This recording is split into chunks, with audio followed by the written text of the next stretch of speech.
নমস্কাৰ। জয় জয়তে আপোনালোক সকলোকে ৰঙালী বিহুৰ শুভেচ্ছা জ্ঞাপন কৰি আজিৰ ভিডিঅ' মাজলৈ আগবাঢ়িছোঁ। আজিৰ বিষয়ভাগ নামঘোষাৰ 128 নং ঘোষাভাগ ভাঙনি আৰু বিশ্লেষণ কৰিবৰ বাবে আগবাঢ়িছোঁ। ঘোষাভাগ হ'ল ভাৰতৰ নৰদ্বীপ মনুষ্য শৰীৰ নৌকা ৰাম নাম মহাৰত্ন সাৰ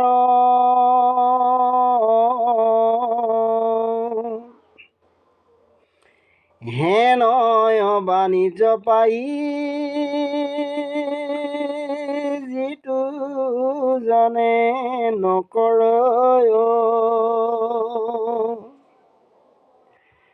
তাত পৰে দুখী নাহি আৰু ৰাম তাত পৰে দুখী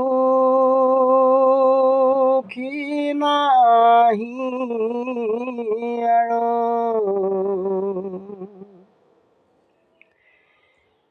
ভাৰতৰ ৰত্নৰ দ্বীপ মনুষ্য শৰীৰ নৌকা ৰাম নাম মহাৰত্ন সাৰ হেনয় বাণিজ্য পায় যিটো জনে নকৰয় তাত পৰে দুখী নাহি আৰ। ভাঙনি ভাগ হ'ল ভাৰতবৰ্ষ ৰাম নাম মহাৰত্নৰ দ্বীপ।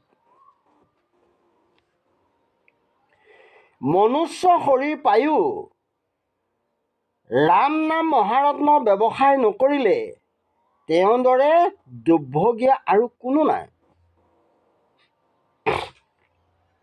আকৌ কৈছোঁ, ভাৰতবৰ্ষৰ ৰাম নাম মহাৰত্নৰ দ্বীপ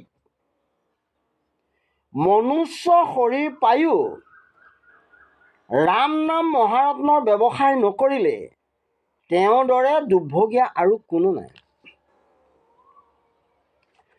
ঘোষাভাগ বিশ্লেষণ কৰিব বিচাৰিছোঁ।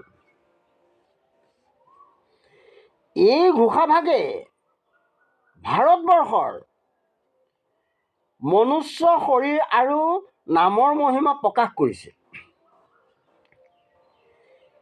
পৃথিৱীৰ সকলো ভূমিখণ্ডতকৈ ভাৰতবৰ্ষই শ্ৰেষ্ঠ ভূমি বুলি উদাত্ত কণ্ঠে ক'ব পাৰোঁ।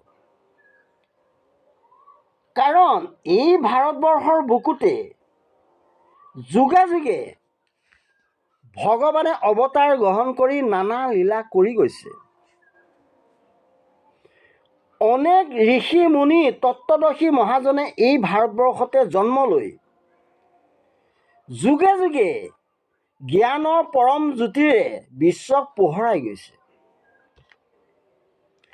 বেদ বেদান্ত পুৰাণ গীতা ভাগৱতৰ দৰে অমূল্য গ্ৰন্থৰাজিৰ এই ভাৰততে সৃষ্টি আৰু চৰ্চা হৈছে। লগতে এই ভাৰতবৰ্ষত মধুময় ৰাম নাম আৰু নিৰ্মল হৰিভক্তি প্ৰবাহমান। পৃথিৱীৰ আন আন ভূমিখণ্ডত স্বৰ্গাদি সুখভোগৰ কামনাহে আছে। পৃথিৱীৰ অন্যান্য দেশসমূহ সমৃদ্ধশালী জাগতিক ঐশ্বৰ্যতে আছে, কিন্তু ভাৰতবৰ্ষ আধ্যাত্মিক ঐশ্বৰ্যৰে মহীয়ান। ভাৰতবৰ্ষত নিৰ্গুণ নিষ্কাম হৰি ভক্তিৰ দ্বাৰাই অমৃত ততোধিক ৰসাসাধন কৰি পৰম মুক্তি পোৱাৰ পন্থ বিদ্যমান। এই হৰিনাম বা হৰিভক্তিয়েই অমূল্য বুলি এই ঘোষাফাঁকিত উল্লেখ কৰিছে। আৰু ভাৰতবৰ্ষ ৰাম নাম মহাৰত্নৰ দ্বীপ বুলি তুলনা কৰিছে। মনুষ্য শৰীৰ দেহৰো দুৰ্লভ, সকলো জীৱতকৈ মনুষ্য শ্ৰেষ্ঠ জীৱ। কাৰণ জীৱই দুৰ্লভ হৰিভক্তি সাধন কৰিব পাৰে মাত্ৰ এই মনুষ্য শৰীৰতহে।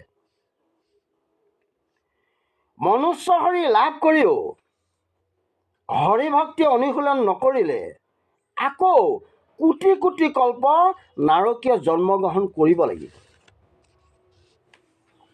ই ভাৰতীয় আধ্যাত্মবাদীসকলৰ মুখ্য বিশ্বাস আৰু অমূল্য ধৰ্মগ্ৰন্থসমূহৰ সাৰ সিদ্ধান্ত। হৰিভক্তি বা ৰাম নাম উপাৰ্জন কৰাটো এক ব্যৱসায় বা বাণিজ্য বুলি শাস্ত্ৰই সিদ্ধান্ত কৰিছে।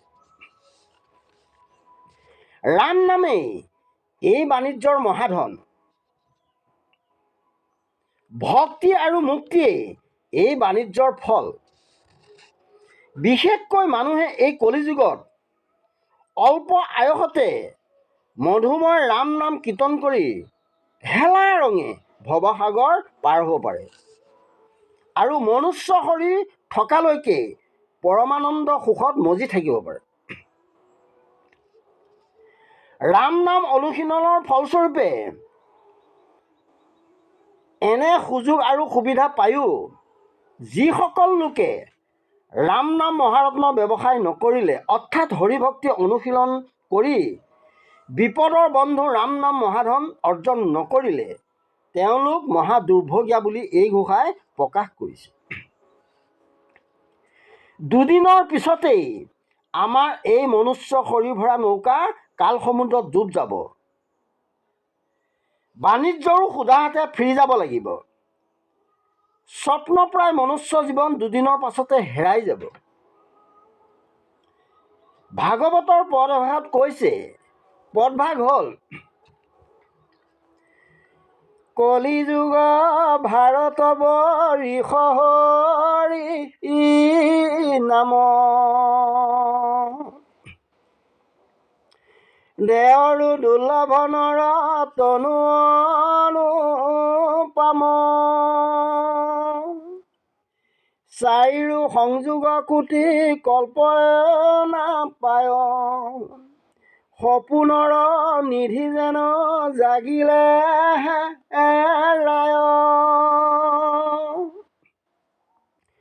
চাৰিৰো সংযোগ কোটি কল্প নাপায় সপোনৰ নিধি যেন জাগিলে ৰায়। আজি ইমানতেই সামৰণি মাৰিছোঁ।